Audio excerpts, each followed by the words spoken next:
Impactante.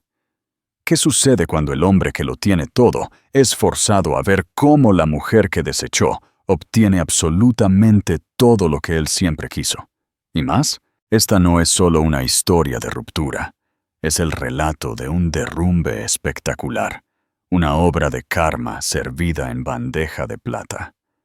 Él llevó a su joven amante al restaurante más exclusivo de la ciudad, un lugar diseñado para ostentar su éxito y sellar su victoria. Pero, por un giro del destino, encontró a su exesposa en la mesa de al lado. Ella no estaba llorando, no estaba sola, estaba radiante, y lo que estaba a punto de presenciar no solo arruinaría su noche, sino que haría añicos los cimientos de su arrogante mundo. Sigue leyendo para descubrir una historia que demuestra que la mejor venganza es una vida bellamente vivida. El motor del Ferrari Portofino rugía con una profunda y grave satisfacción que Marco Torres sentía reflejada en su propio pecho. Miró a la mujer a su lado, Sofía Navarro, con su cabello rubio atrapando el resplandor neón de las calles del centro de Madrid.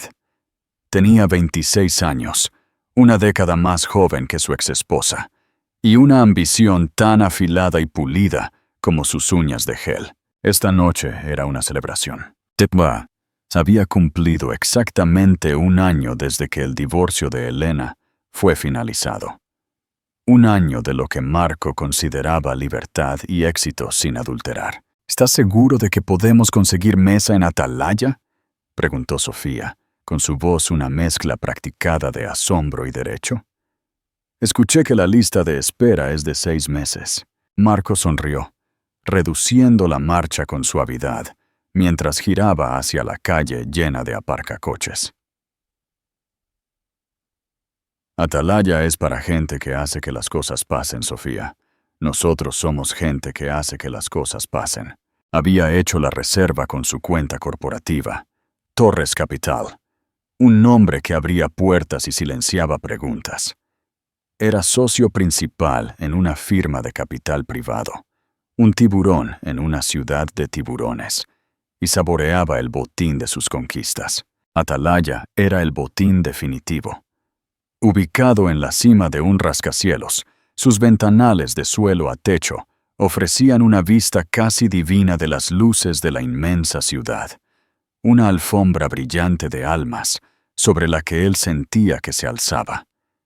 El divorcio había sido complicado, pero en su mente, limpio. Había sido generoso, se dijo a sí mismo.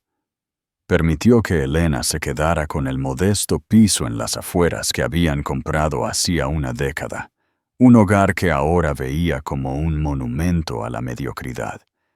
Le dio una liquidación justa, suficiente para que viviera cómodamente, para que continuara con sus pequeños pasatiempos. Él la había dejado. Había elegido una vida nueva, una vida mejor, un modelo mejorado. Sofía era esa mejora.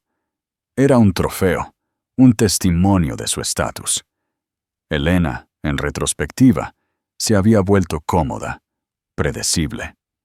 Era el sensato sedán que cambias por un coche deportivo. Mientras los guiaban a su mesa, un lugar privilegiado junto a la ventana, Marco sintió una oleada de triunfo. El maître d', un hombre de aspecto severo llamado Jean-Pierre, lo saludó por su nombre. El aire era denso con el aroma a aceite de trufa y dinero silencioso. Las conversaciones eran susurradas, el tintineo de la cubertería de plata, una suave sinfonía de la élite.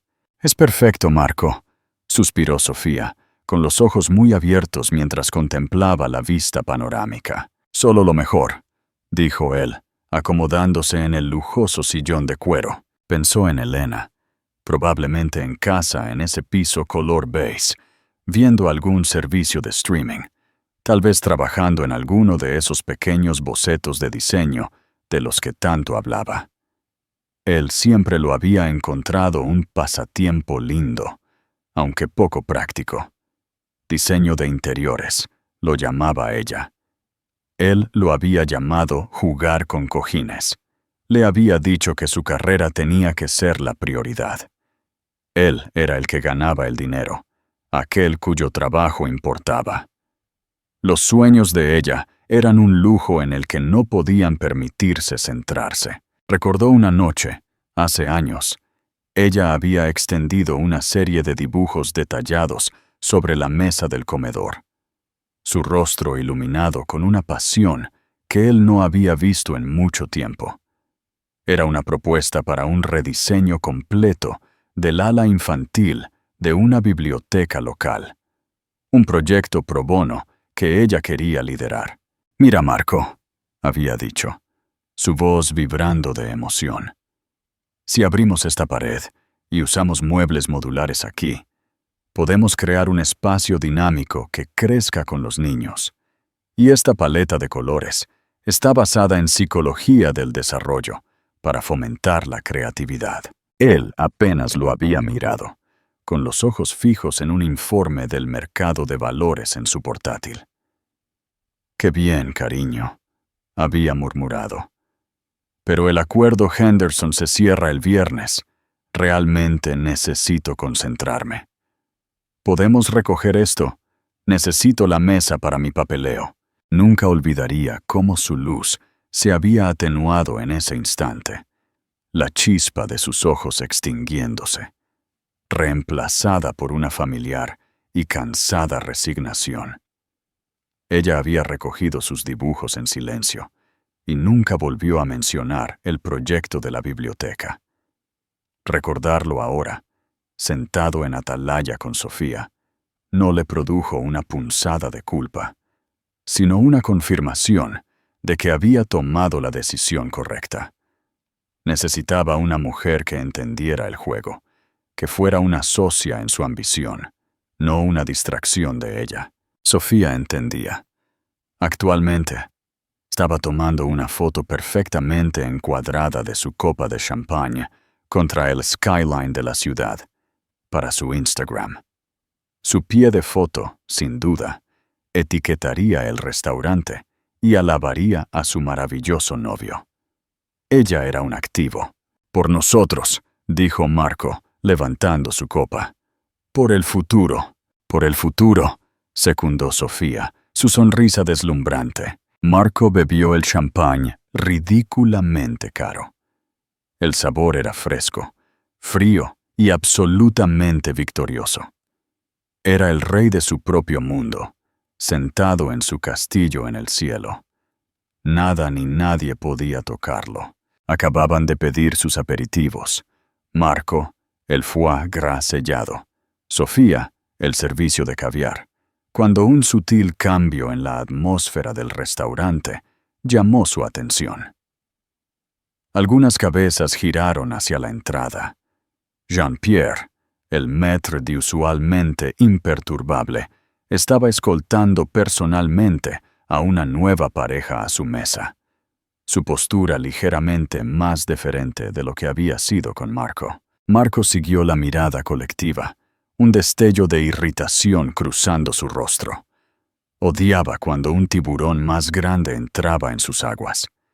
Esperaba ver a algún multimillonario tecnológico en sudadera o a un director de estudio canoso, pero lo que vio le produjo una descarga en el sistema, una conmoción repentina y fría que lo serenó al instante. Era Elena, pero no era la Elena que recordaba. La Elena que él había dejado llevaba su cabello en una simple cola de caballo. Prefería vaqueros sensatos y rara vez usaba maquillaje. La mujer que caminaba por atalaya era una criatura completamente diferente. Su cabello oscuro estaba peinado en ondas elegantes y en cascada. Llevaba un vestido verde esmeralda simple, pero exquisitamente cortado, que se ceñía a su silueta. Una silueta más fuerte, más segura de lo que recordaba. Su rostro, que una vez había llamado agradablemente normal, ahora era sorprendente, iluminado por un brillo tranquilo que parecía provenir de su interior. Sintió un nudo en la garganta. Era como ver un fantasma, pero un fantasma que había vuelto de la muerte, más vibrante y vivo que nunca. ¿Quién es esa?, preguntó Sofía, notando su mirada fija. ¿La conoces? Marco no pudo responder por un momento. Estaba demasiado ocupado procesando al hombre que la acompañaba. Era mayor, tal vez de unos 40 y tantos, con canas distinguidas en las sienes y un aire de autoridad sin esfuerzo. No era un guapo de película, pero poseía un carisma profundo y una inteligencia tranquila y observadora. Vestía un traje a medida que probablemente costaba más que el pago mensual de la hipoteca de su ático. Mientras pasaban, el hombre colocó una mano suave en la parte baja de la espalda de Elena, un gesto de fácil intimidad que hizo que a Marco se le revolviera el estómago. Los sentaron en una mesa incluso mejor que la suya, un reservado de esquina que ofrecía tanto privacidad como una vista dominante de todo el restaurante. «¿Marco? Estás mirando fijamente», dijo Sofía, su voz áspera por la molestia. «Es de mala educación.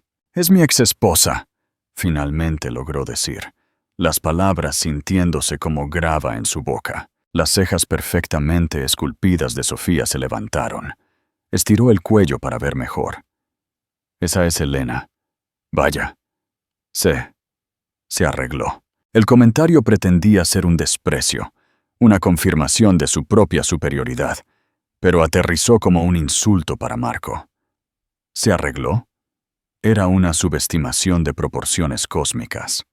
Esto no era un simple cambio de imagen, era una transformación completa.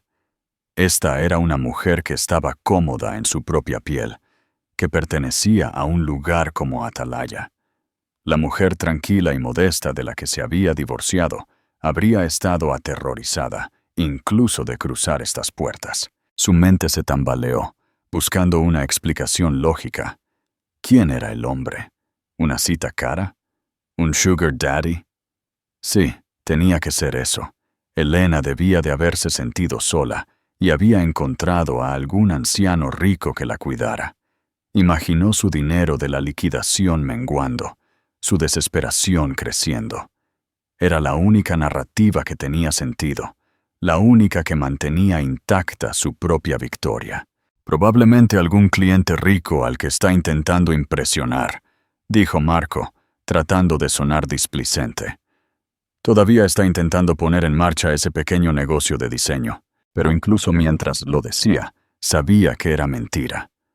Observó cómo el hombre, cuyo nombre ahora deseaba saber desesperadamente, hablaba con Elena. No solo estaba hablando, estaba escuchando. Estaba inclinado, su mirada completamente centrada en ella.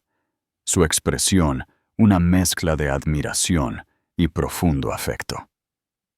¿Y Elena? Estaba riendo, no la risita educada a la que estaba acostumbrado, sino una risa genuina y desenfrenada que hacía brillar sus ojos. Él no la había oído reír así en años. Se dio cuenta con un nudo nauseabundo que él había sido la razón por la que ella había dejado de reír así. El camarero llegó con sus aperitivos, el intrincado plato de foie gras, que momentos antes había parecido la cúspide de la indulgencia, ahora parecía grotesco. La torre de caviar, con sus cucharas de nácar y sus blinis, parecía absurda. El apetito de Marco se había desvanecido por completo, reemplazado por una sensación fría y vacía en el hueco de su estómago. Se suponía que él era el ganador. Esta era su celebración, pero el fantasma de su pasado acababa de entrar, y por primera vez en un año muy largo, Marco Torres comenzó a sospechar que había perdido algo mucho más valioso de lo que jamás había entendido. La siguiente hora fue una clase magistral de tortura para Marco.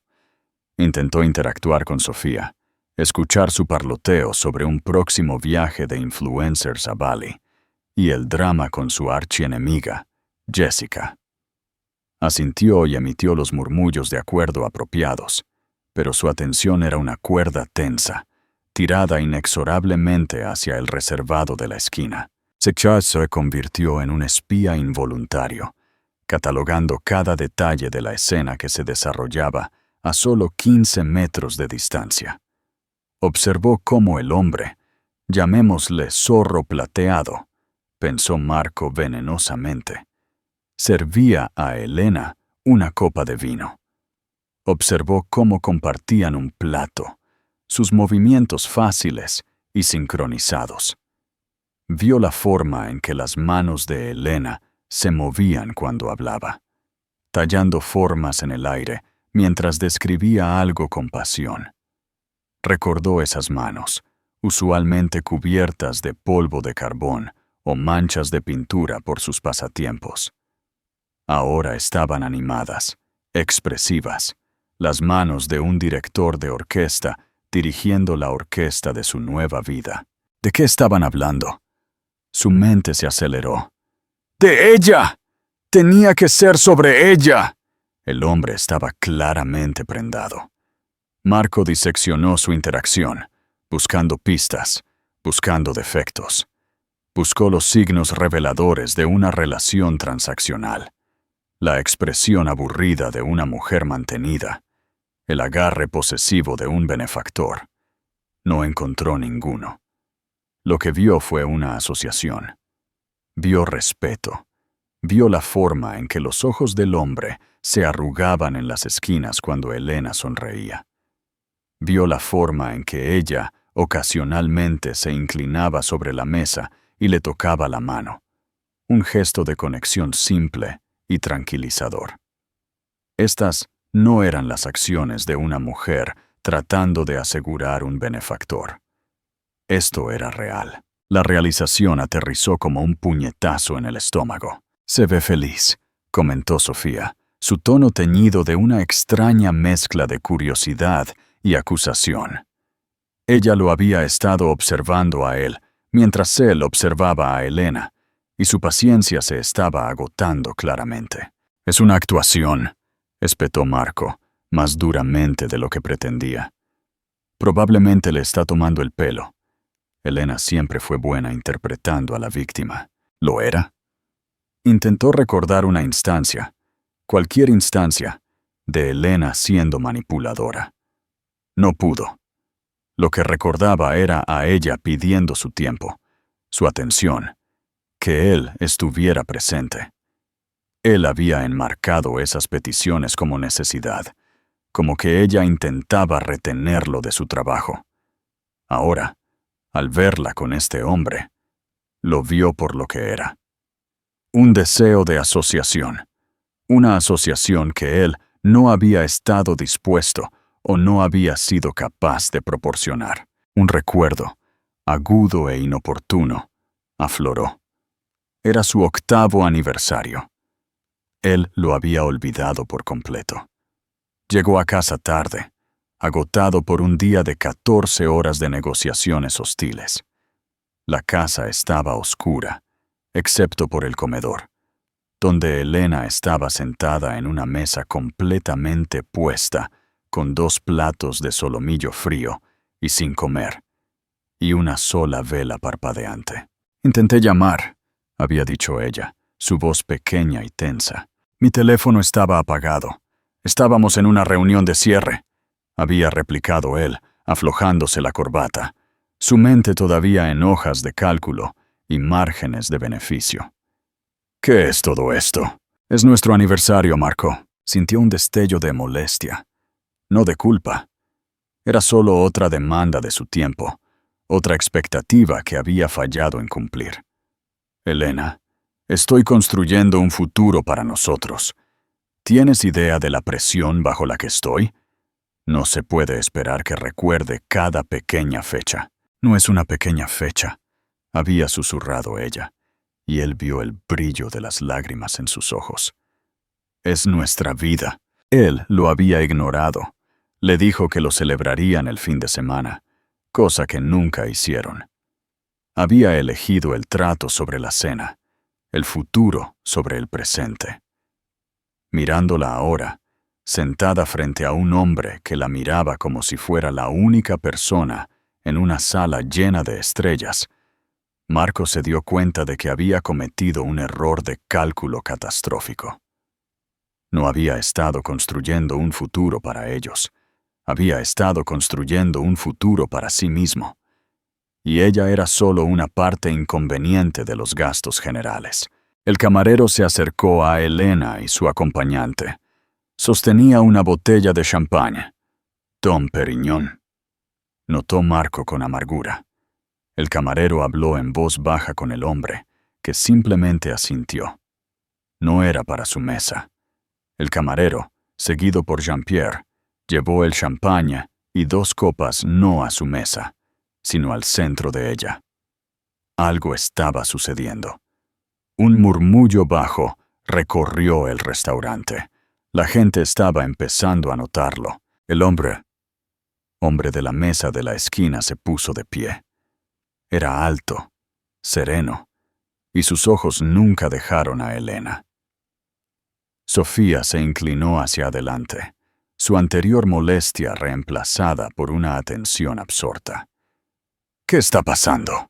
Marco no respondió. No podía. Su sangre se había convertido en hielo. Tenía un pavor repentino y premonitorio, una certeza aterradora sobre lo que estaba a punto de suceder. Se sentía como un hombre al borde de un acantilado, la tierra desmoronándose bajo sus pies, forzado a ver cómo lo único que pensó que había desechado se convertía en el tesoro invaluable de otra persona. El hombre, Julián de la Mare. Marco sabía su nombre ahora. Una búsqueda rápida y frenética en su teléfono bajo la mesa había revelado todo. Estaba de pie junto a su mesa. No era solo un anciano rico. Era Julián de la Mare, el reclusivo fundador y CEO de la Mare Tecnologías, un pionero en IA sostenible. Era un multimillonario legítimo, no solo rico en finanzas como Marco, sino con una riqueza que cambiaba el mundo. Era un filántropo, un coleccionista de arte, y según un adulador artículo de Forbes, una de las mentes más brillantes de su generación. La narrativa de la desesperada Sugar Baby se evaporó en una bocanada de humo humillante. Julián no hizo un gran espectáculo. No golpeó su copa ni pidió atención. No lo necesitaba. El poder tranquilo que irradiaba era suficiente. El ruido ambiental del restaurante pareció desvanecerse mientras dirigía toda su atención a Elena. «Elena», comenzó, su voz baja pero clara, resonando en la sala silenciada. «Desde el momento en que te conocí, me desafiaste. Vine a ti buscando una diseñadora para crear un espacio, y me enseñaste a construir un hogar.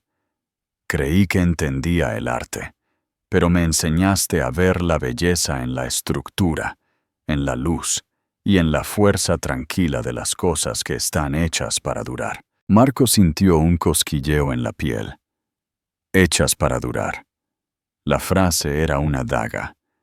Él había construido su vida sobre adquisiciones y enajenaciones, sobre ganancias a corto plazo y eficiencia despiadada.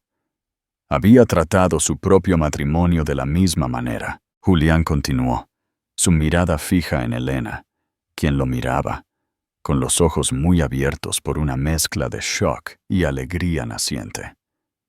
«Entraste en mi vida cuando todo eran planos y balances, y la llenaste de color, calidez y risas. Eres la mujer más apasionada, resiliente y brillante que he conocido.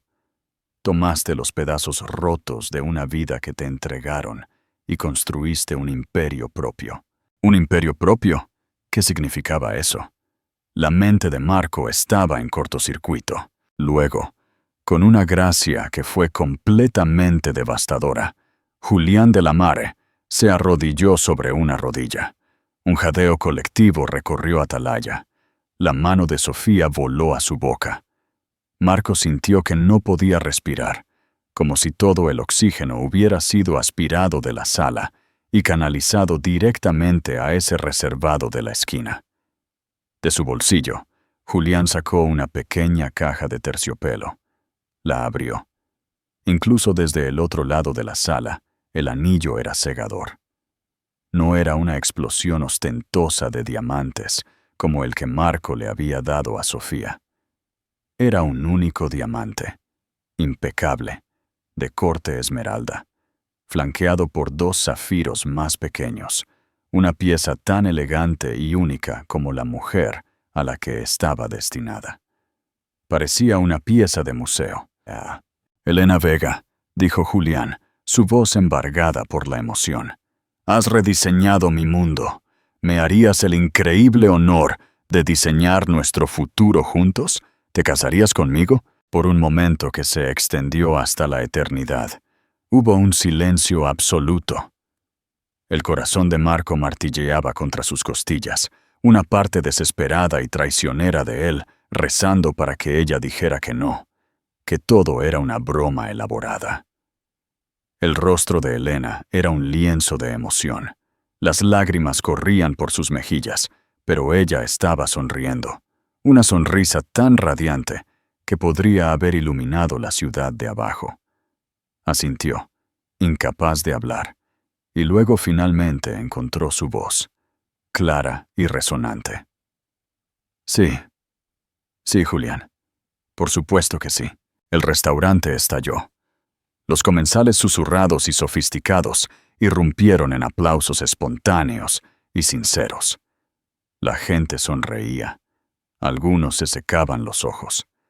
Fue un momento cinematográfico perfecto, y Marco Torres tenía un asiento de primera fila para su propio apocalipsis personal. Julián deslizó el magnífico anillo en su dedo. Encajó perfectamente. Se puso de pie, atrayéndola a sus brazos en un abrazo que fue a la vez apasionado y tierno. El aplauso aumentó. Bueno, dijo Sofía, su voz goteando con un veneno que Marco nunca le había escuchado antes. Supongo que ella ganó. Las palabras lo golpearon más fuerte que cualquier golpe físico. Ella ganó. No era una competición.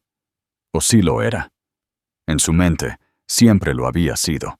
El divorcio fue su vuelta de la victoria. Se había liberado de una vida aburrida y de una mujer que no podía seguirle el ritmo. Se había mejorado. Pero mientras observaba a Elena, ahora luciendo el anillo de un multimillonario, siendo brindada con champagne por todo el restaurante, una mujer tan claramente adorada y respetada, vio la verdad nauseabunda. Él no se había mejorado. Él había sido el matrimonio de inicio. Él era la precuela, la historia de fondo, el capítulo que ella tuvo que superar para alcanzar su vida real. Él era el hombre que había poseído un billete de lotería y lo había tirado a la basura, solo para ver a alguien más encontrarlo y reclamar el premio de 1.000 millones de euros. El camarero llegó con sus platos principales. Marco miró su plato de solomillo wagyu, su perfecto marcado y su guarnición artística, una burla a su ego destrozado. Sintió una oleada de náuseas. Nunca se había sentido tan completa y totalmente derrotado en toda su vida. Mientras Julián y una radiante Elena finalmente salían del restaurante, deteniéndose para aceptar felicitaciones de algunos bien intencionados, Marco permaneció congelado en su silla. Los vio irse, vio la puerta cerrarse detrás de ellos, dejándolo en un mundo que había sido irremediablemente inclinado sobre su eje. El aplauso había cesado y el parloteo ambiental de Atalaya se había reanudado.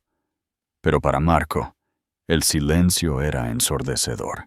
Cogió su tenedor, la pesada plata sintiéndose ajena en su mano, y empujó un trozo de carne alrededor de su plato. La cena de la victoria era ahora ceniza.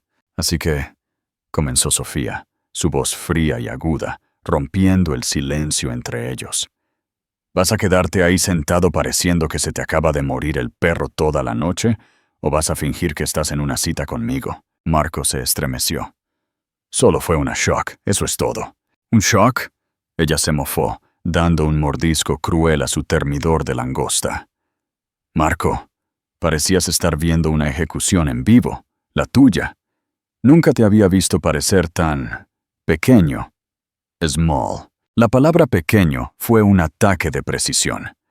Era precisamente lo que él había acusado a Elena de ser, la cosa de la que se había enorgullecido de escapar.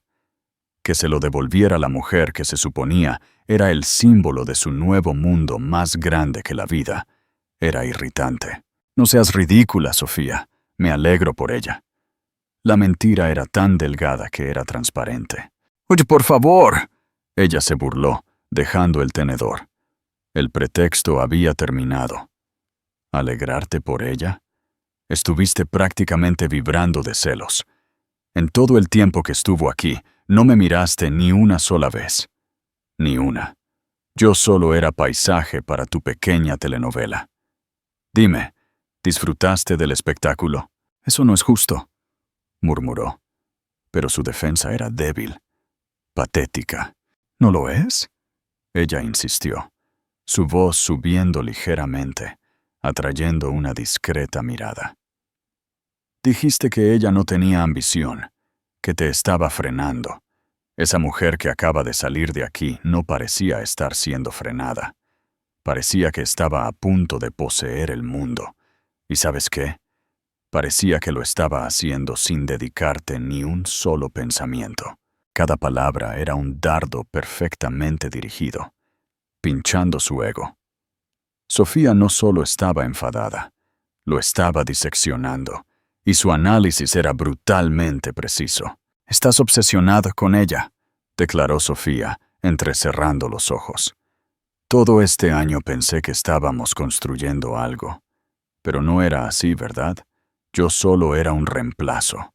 Yo era la no Elena, más joven, más rubia, más divertida. Yo era tu venganza. Pero resulta que ella es la que está obteniendo la venganza, sin siquiera intentarlo, y no puedes soportarlo». Él quiso negarlo, enfurecerse con ella, pero la verdad de sus palabras lo silenció. Él había usado a Sofía. No lo había visto de esa manera, por supuesto. Se había dicho a sí mismo que estaba enamorado, o al menos enardecido, por su energía, su belleza. Pero ahora, bajo las duras luces fluorescentes de su propia humillación, vio sus motivaciones con una claridad nauseabunda. Sofía era un vendaje para una herida que ni siquiera sabía que tenía, y ahora la herida había sido abierta de par en par. «Creo que estoy perdiendo el apetito», dijo Sofía, apartando su plato. Agarró su bolso, un ridículamente caro clutch de Chanel que Marco le había comprado el mes pasado. «¿El hombre con el que está?» «Julián de la Mare. Lo acabo de buscar. Vale 12.000 millones de euros, Marco. 1.000 millones, con M. Financia la investigación del cáncer y construye escuelas en África. ¿Tú qué haces? Compras y desmantelas empresas por piezas». La comparación era cruel y diseñada para herir. Lo logró a la perfección. «Dijiste que eras la mejora, el ganador», continuó, su voz bajando a un susurro venenoso. «Pero desde donde estoy sentada, parece que ella cambió un Honda usado por un jet privado. Y tú te quedas aquí, pagando la cuenta de una cena que ni siquiera puedes comer». Se levantó, su silla raspando ásperamente contra el suelo pulido. «Llámame cuando hayas superado a tu exesposa. O mejor aún, no lo hagas». Se dio la vuelta y se marchó, sus tacones marcando un ritmo de partida enojado. Ella no miró hacia atrás. Marco se quedó solo en la mesa para dos, con 2 platos principales a medio comer y el peso completo y aplastante de su propia monumental estupidez. Jean-Pierre se deslizó hacia él, su expresión una máscara de simpatía profesional. «¿Está todo bien, señor Torres?». Marco miró al preocupado Maître D, a las miradas de lástima de las mesas circundantes, al fantasma de una celebración en su propia mesa. «Solo tráigame la cuenta», dijo, su voz ronca, «y el whisky más fuerte que tenga». Había venido a Atalaya a brindar por su victoria. Se iba completamente vencido, no por un enemigo, sino por el innegable éxito radiante de la mujer que había estado tan seguro de haber dejado atrás en el polvo. El silencio en el ático de Marco era una presencia física. Era un espacio elegante y minimalista, todo cromo, vidrio y tonos de gris. Un lugar diseñado para impresionar, no para confortar. Siempre lo había visto como un símbolo de su éxito, un marcado contraste con la calidez desordenada y acogedora de la casa que había compartido con Elena. Esta noche, por primera vez, se sentía como un mausoleo, frío, vacío y perseguido. El vaso de Macallan 25 en su mano hacía poco para amortiguar el latido en su cráneo. Había abandonado su Ferrari a un aparcacoches y tomado un taxi a casa, incapaz de soportar la idea de estar a solas con el rugido triunfal de su propio motor. Se hundió en un sofá bajo de cuero italiano y abrió su portátil. Sus dedos, usualmente tan rápidos y decisivos en el teclado mientras orquestaban adquisiciones corporativas, se sentían torpes. Escribió Elena Vega en la barra de búsqueda. Durante su matrimonio, una búsqueda de su nombre no habría arrojado nada. Una foto etiquetada en su página de Facebook de una fiesta de empresa, quizás. Un enlace a una carrera benéfica de 5K en la que había participado. Nada de sustancia. Ella había sido, en el mundo digital como en el suyo, una extensión de él. Los resultados que ahora inundaron su pantalla contaban una historia diferente.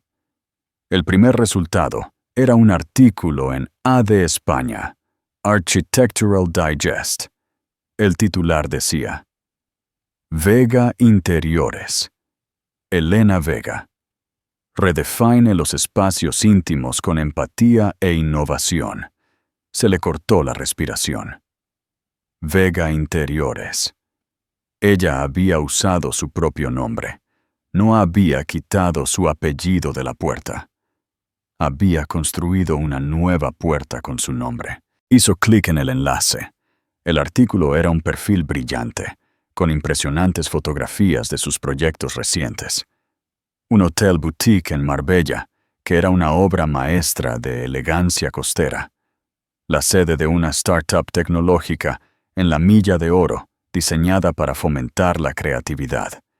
Y una residencia privada en La Moraleja, que era a la vez asombrosamente moderna y profundamente personal.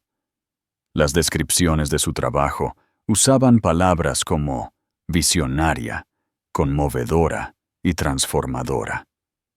Había una foto de Elena, de pie en uno de los espacios que había diseñado.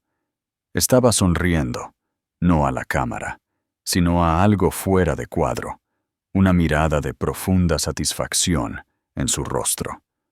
Parecía una artista en su elemento. El artículo citaba a un cliente. Elena no solo decora una habitación. Ella escucha la historia de las personas que vivirán en ella y traduce esa historia en un espacio físico. Nos devolvió una parte de nosotros mismos que ni siquiera sabíamos que habíamos perdido. Sintió una nueva oleada de náuseas. Recordó sus bocetos, aquellos que le había dicho que recogiera de la mesa del comedor. Él los había visto como un desorden. El mundo, resultó, los veía como genialidad. Siguió buscando. Encontró el sitio web de Vega Interiores. Era profesional, elegante, y presentaba un portafolio innegablemente impresionante. Su página acerca de era una biografía corta y poderosa. Mencionaba su pasión de toda la vida por el diseño y su formación formal, un título que había obtenido antes de que se conocieran, un hecho que casi había olvidado. No lo mencionaba a él en absoluto. Su década en su vida era un espacio en blanco, un capítulo editado. Luego buscó a ella y a Julián de la Mare. Eran una pareja filantrópica poderosa. Habían copresidido una reciente gala de recaudación de fondos para el Museo Reina Sofía. Había fotos de ellos en la alfombra roja, Elena en un vestido deslumbrante, luciendo totalmente igual a Julián.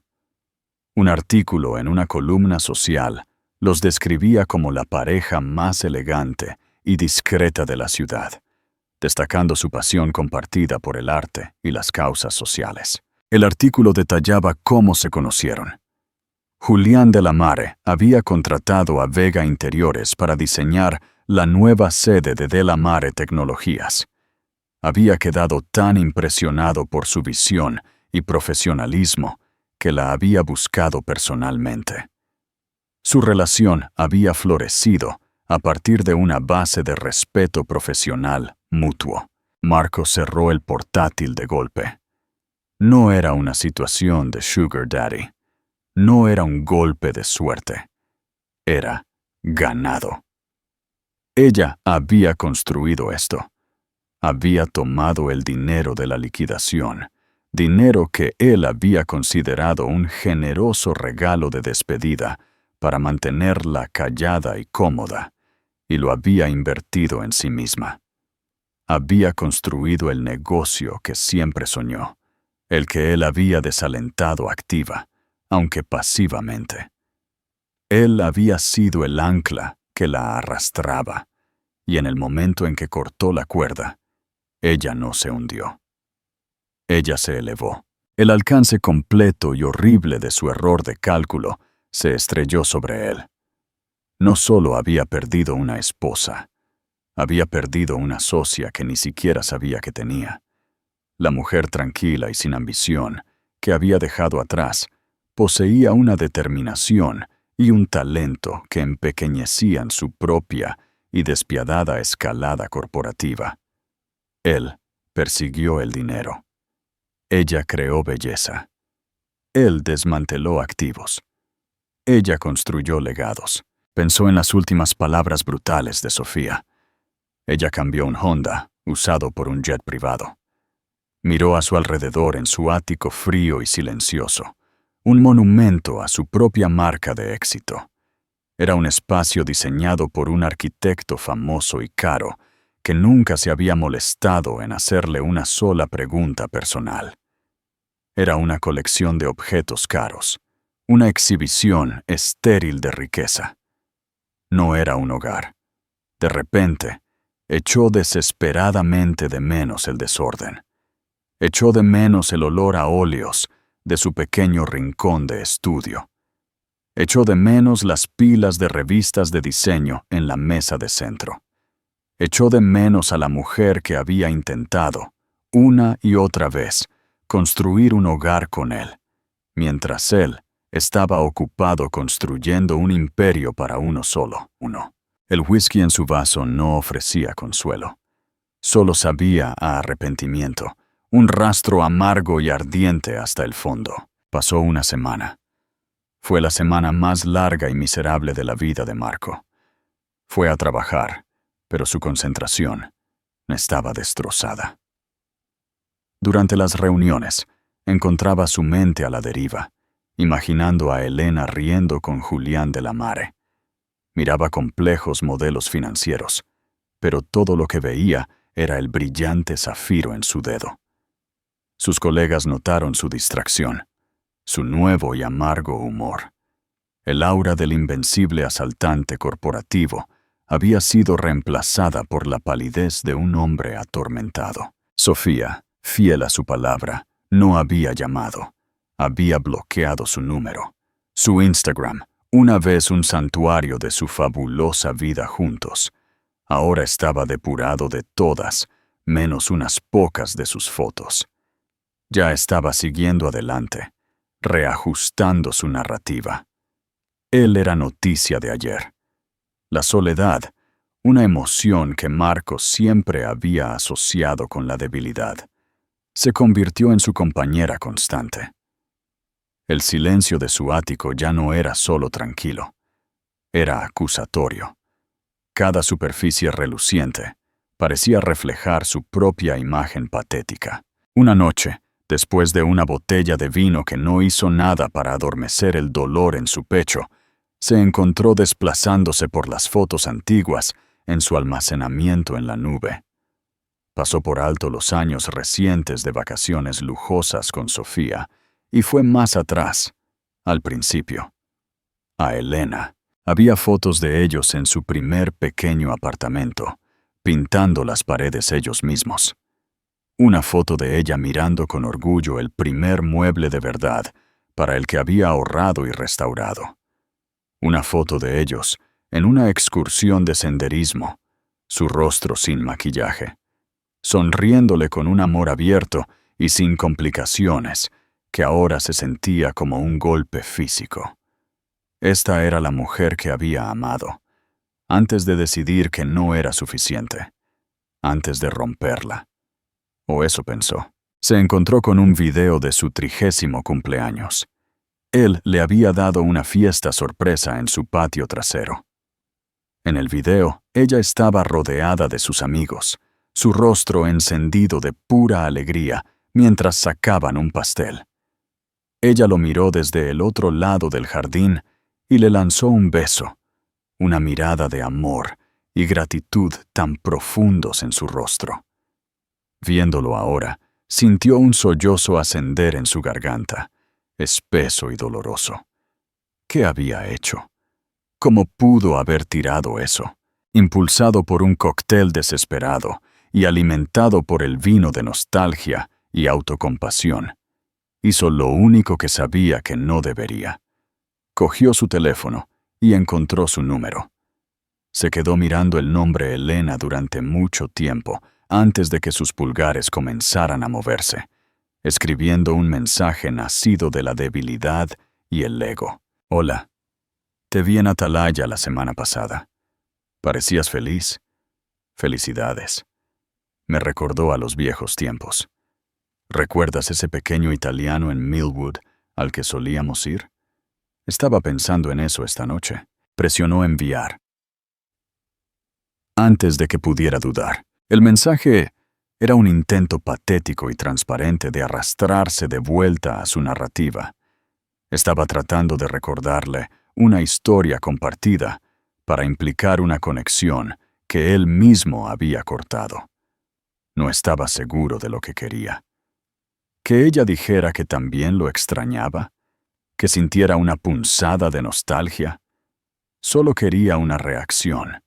Quería saber que todavía existía en su mundo. Esperó, su corazón latiendo con fuerza. El recibo de entrega apareció. Se quedó mirando la pantalla, esperando que los 3 pequeños puntos de una respuesta se materializaran. Los minutos se convirtieron en 1 hora, luego 2. Se quedó dormido, un sueño inquieto y con sabor a alcohol en el sofá, con su teléfono agarrado en la mano. Se despertó sobresaltado cerca de las 3 de la mañana, su cuello rígido, su cabeza palpitante. Buscó a tientas su teléfono, su pantalla ciegamente brillante en la habitación oscura. Había una respuesta, una única notificación. Su corazón dio un salto. Desbloqueó el teléfono y leyó el mensaje. No era largo, no era enojado ni sentimental. Era algo mucho peor. Era definitivo. Marco, agradezco que te hayas puesto en contacto. Pero mi pasado no es un lugar que visite más.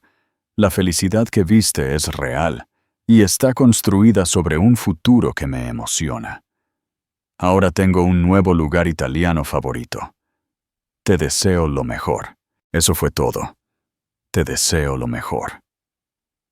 Las 4 palabras más educadas y devastadoramente indiferentes del idioma.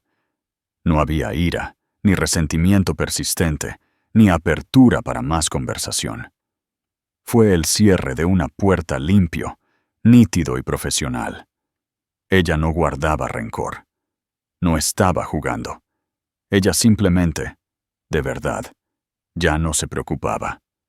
Él era un archivo cerrado, un proyecto terminado. Leyó el mensaje una y otra vez, las palabras borrosas a través de la neblina de su resaca y su angustia. Ahora tengo un nuevo lugar italiano favorito. La simple oración era una metáfora brutal. Ella tenía una nueva vida, un nuevo amor, nuevos recuerdos que estaban sobreescribiendo los que él tan descuidadamente había tratado de evocar. Él había querido una reacción y la había obtenido. Había confirmado que todavía existía en su mundo, pero solo como un recuerdo distante e irrelevante. Él era el fantasma en la fiesta, y ella lo había exorcizado cortés y firmemente. Dejó caer el teléfono en el cojín a su lado y miró la oscuridad de su vida vacía y silenciosa. El sabor de la victoria hacía tiempo que se había convertido en ceniza en su boca. Las estaciones cambiaron. El calor abrasador del verano de Madrid dio paso a un otoño suave e indiferente. Para Marco, el cambio fue interno. La desesperación frenética de las semanas posteriores al encuentro en Atalaya se había enfriado en un dolor sordo y persistente de arrepentimiento. Dejó de beber en exceso, fue a trabajar, fue al gimnasio, siguió los movimientos de su vida, pero la arrogancia se había ido. El brillo depredador en sus ojos había sido reemplazado por una tristeza cansada. Existía en un estado de exilio autoimpuesto. Evitó los restaurantes y bares ostentosos que solía frecuentar, aterrorizado por otro avistamiento accidental. Su mundo, que una vez se había sentido ilimitadamente expansivo, se había encogido al tamaño de su propia soledad. Una tarde lluviosa de martes, estaba matando el tiempo en un kiosco del aeropuerto antes de un vuelo de negocios a Frankfurt. Estaba escaneando las filas de revistas, sus ojos vidriosos sobre las portadas con celebridades sonrientes y titulares audaces sobre éxito y escándalo. Y entonces la vio. No era una pequeña foto en una columna social. Era la portada de la revista Forbes. Era una fotografía poderosa, bellamente tomada. Elena estaba de pie, no con un vestido glamuroso, sino con pantalones sastre y una blusa de seda, mirando directamente a la cámara. No estaba sonriendo con una sonrisa bonita y complaciente. Su expresión era de calma confianza e inteligencia. A su lado, con la mano posada con orgullo en su hombro, estaba Julián de la Mare. Parecían un equipo, una asociación formidable.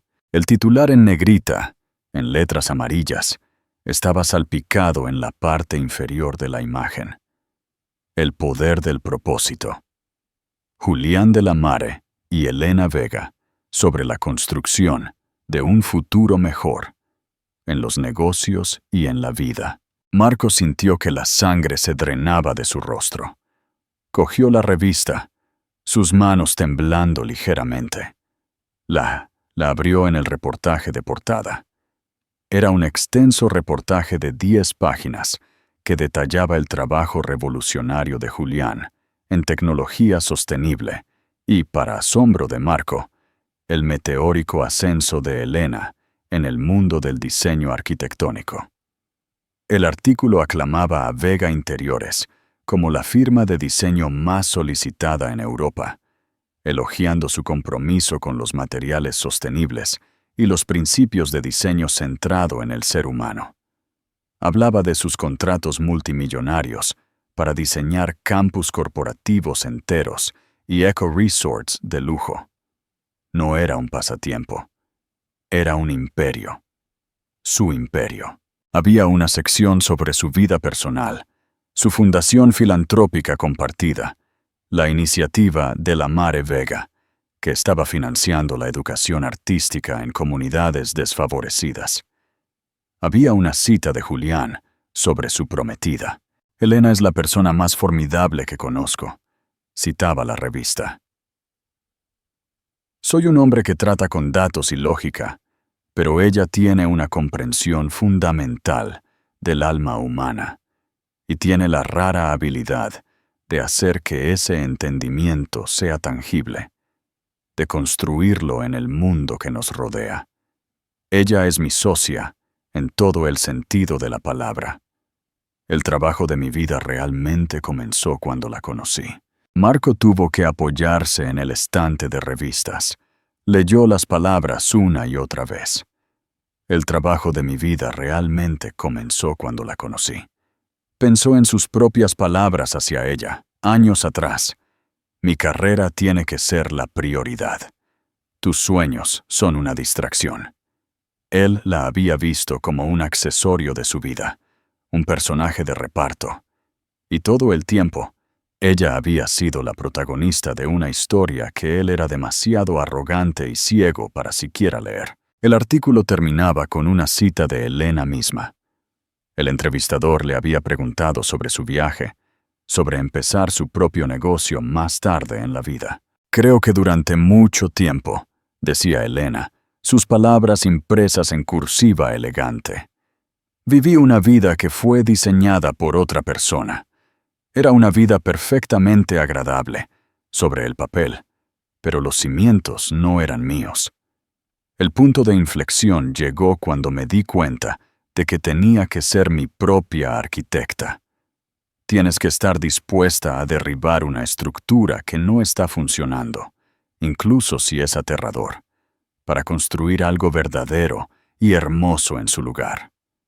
Mi único arrepentimiento es no haber cogido el martillo antes. Marco cerró la revista. Sus palabras no iban dirigidas a él. Eran un reflejo de su propio viaje, pero lo golpearon con la fuerza de un juicio final. Él había sido la estructura que no estaba funcionando, y ella lo había derribado, no por malicia, sino por un acto necesario de creación. Compró la revista, pagó al cajero aturdido y caminó hacia su puerta de embarque. Se sentó en la estéril sala de espera del aeropuerto, rodeado de extraños, y sintió una soledad profunda y aterradora. Él era Marco Torres, socio principal en una firma importante, un hombre que tenía todo lo que creía querer. Era rico, exitoso y completamente, absolutamente solo. Miró la portada una última vez, a la mujer que había subestimado, la mujer que había descartado, ahora mirando al mundo desde la portada de la revista Forbes. Ella ya no era su exesposa, era Elena Vega, y él era solo un hombre en un aeropuerto, un fantasma de un pasado que ella había renovado hermosa y magistralmente sin él. Conclusión. Llama a la acción. CTAs. Y así, Marco Torres aprendió la lección más dura de todas. El pasto no siempre es más verde, especialmente cuando no riegas tu propio jardín. Pasó años creyendo que él era el premio, solo para descubrir que él era el precio que Elena tuvo que pagar para finalmente reclamar su propio valor. Su verdadera felicidad no se encontró en el anillo de un multimillonario, sino en la autoestima que redescubrió cuando finalmente fue libre. Su éxito fue la consecuencia de su fracaso, una vida construida a partir de los escombros de un pasado que él destruyó. Esta historia es un poderoso recordatorio de que a veces dejar ir no es un final, sino el comienzo más importante de todos. ¿Qué piensas? ¿Fue este el karma definitivo? ¿Alguna vez has sido testigo de cómo la vida de alguien mejora drásticamente después de dejar una relación que los frenaba? Déjame tus opiniones y tus propias historias en los comentarios a continuación. Si esta historia resonó contigo, por favor, hazme un gran favor y dale a me gusta Compártela con alguien que necesite escucharla. Lo más importante, suscríbete al canal para más drama de la vida real e historias de increíble transformación. Gracias por leer.